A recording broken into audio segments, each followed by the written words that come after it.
So you realize that you're an alcoholic. Should you check into a traditional rehab and then go to Alcoholics Anonymous? Stay tuned and I'll tell you why that may not be the best idea for your recovery.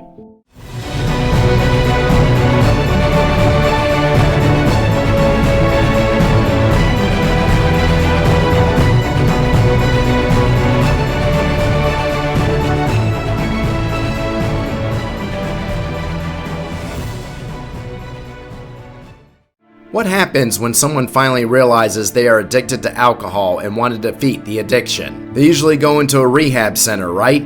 Typically for 30 days, sometimes longer. And then that person is immediately sent to what they call in code the rooms, aka Alcoholics Anonymous. And that's the most destructive thing a person can do to recover. Note, I said recover. AA would adamantly state that a person is never recovered, that they are always in recovery, that they have a disease, and that disease is ongoing for the rest of their life. And my first shot over the bow towards AA is that you can certainly recover and become cured from your addiction. How do I know this? Because I used to be a raging alcoholic, and at the making of this video, I haven't touched a drop for well over 12 years. And I am not a member of Alcoholics Anonymous, nor support their methods. So where do I get the backing to make such a brash statement towards a program that's been around about 100 years? Well, my backing comes from them and their methods. They have unbelievably dismal success rates. And the reason I'm not a real fan of the traditional rehabilitation centers is because their guidelines are identical to Alcoholics Anonymous. My first contention with the whole methodology of the AA program is this. The second you enter the door, they state you have a disease. Alcoholism is an addiction. It is not a disease. Cancer is a disease.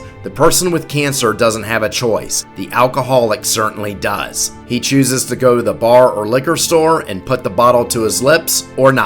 Yes, there are predispositions to alcohol just like there are to obesity. If one of your parents was an alcoholic, you may indeed have a propensity to drink a lot. But it's still a choice. No one is forcing that glass of wine to your lips except your own hand. I had rampant alcoholism in my family lineage, but the 13 years I was an alcoholic, it was still a choice. There's no river in Egypt called denial. If someone's drinking too much, they know they are. At the end stages of my alcoholism, I was putting away 3 cases of beer a week. There is no way one's mind doesn't know that there's something wrong with that. It isn't a disease, it's a choice. And you can cure it by putting down the bottle. So that's the first way that Alcoholics Anonymous hurts you, by telling you have a disease when you don't. The second way that they hurt you is by giving you protocols that they know 2/3 of the participants are going to fail. Seriously, what's the first thing they say in the rehab tryout center that follows the guidelines of AA? Look to the left of you and look to the right of you. Those are the people that aren't going to make it.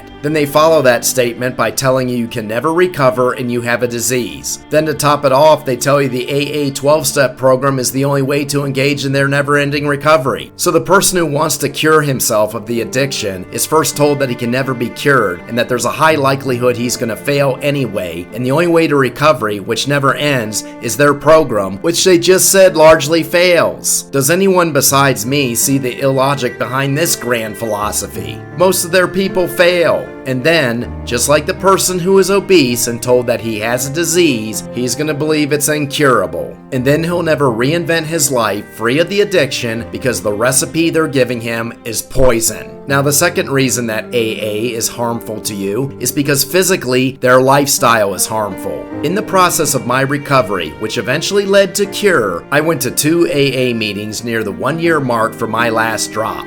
Mainly to see what it was all about. All they did is smoke cigarettes, guzzle coffee, and eat sugar cookies in an effort to minimize the cravings that never left them. And what they don't realize is all of these substances actually induce cravings for alcohol. Now, I understand using the cigarettes and ice cream in the very beginning as you're going through the initial protracted withdrawal. I did, but after a couple months, I eliminated this and started to return to a healthy lifestyle. None of these people are exercising because they spend 6 out of 7 nights in the rooms. And I'm talking people who are well over 5 to 10 years sober. Their diets are catastrophic, they're constantly putting poisons in their body, they never exercise, and they sit around night after night rehashing the horror of their past lives, which brings me to my next reason that AA is harmful for you. It is emotionally damaging. Now, in the beginning of recovery, which will lead to cure, I can see talking about, quote, your story. In other words, you telling yours and listening to everyone else's so you have an understanding of why you started to drink to begin with and how disastrous it was to your life. But first, it is not good for you to label yourself as an addict for the rest of your life. Second, it's not healthy for you to go over all those terrible stories from your past every single AA meeting. A more healthy approach would be to understand your past, understand the addiction and what led to it, reinvent your life, and move on. When you reinvent your life in any area, you don't dwell on your past one. You recreate yourself and you strive towards excellence. And they wonder why they have to smoke cigarettes to counter the cravings. I can tell you, I was 11 months sober when I went to that first AA meeting. My cravings were usually now very mild and way less frequent. But when you're placed in a toxic environment or an environment that triggers an old memory when you were in your drinking days, you will have an intense craving. And I certainly did after the group broke up. It lasted about an hour. And the same thing happened the second and last meeting I ever attended. And today, it is a rarity when I get a craving for alcohol, and it is usually a transient twinge. But the meetings in AA are negative and toxic. You will never be free from cravings if you surround yourself with these people. And the last reason that AA is harmful for you is that the rooms become your primary occupation and you never advance your life. As a matter of fact, you will detract from your life by making AA a primary part of it. Alcoholic will become your master status, even if it's been 10 years since you guzzled the bottle. Again, you won't have time to exercise, you won't have time to join that meditative class, you won't be able to start that side business, and you won't be able to write that book, because all of your hours outside of work are spent in those bloody rooms. Seriously, there were people there who were 25 years sober and still spending 6 nights a week in AA meetings. How can you possibly achieve in life if you're putting the majority of your off time in this highly negative environment? The person starts out by just being a participant, then he becomes a sponsor, then he joins committees, he goes to national conventions. Everything in his life is revolved around AA. He ends up losing his spouse. And why? Because a spouse has nothing in common with them anymore. If the family wants to go on vacation, it has to be done in proximity to where the rooms exist right down the block. And then when an eventual divorce occurs, the pundits claim that it's necessary. They boldly claim that all must be sacrificed for sobriety and recovery that never ends in a program that largely fails.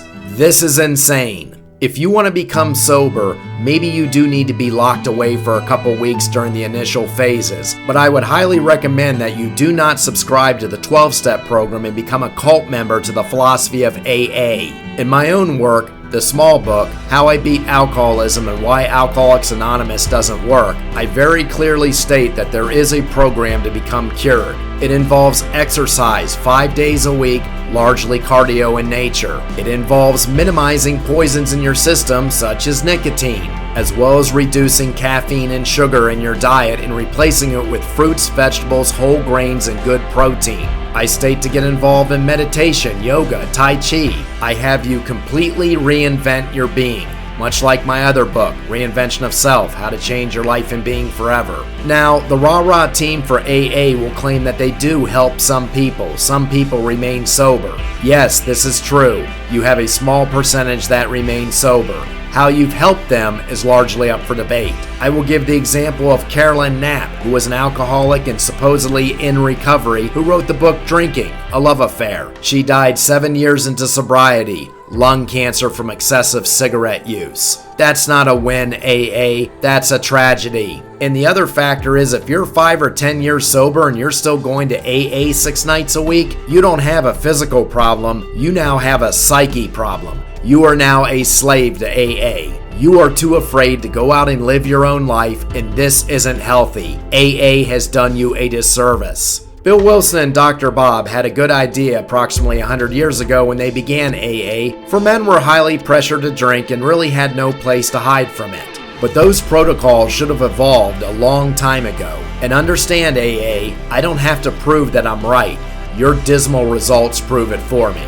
If you truly want to reinvent yourself and cure yourself of the addiction, I highly suggest you don't subscribe to the AA litany, for you do have the sole power to change your life. And once you realize that, you will step on the path of excellence and continue to walk toward the greatness that awaits you. I'm Charles Hurst, once again, author of The Small Book, How I Beat Alcoholism and Why Alcoholics Anonymous Doesn't Work. That and other works are found in links and descriptions below. I don't ask for donations. If you buy one of my books for a couple bucks, then you'll get something of great value in return, for that is the capitalistic way. If you're ready to join the Alpha Warriors, hit that subscribe, tap the like, and smash the bell, and I will see you at the next sunrise.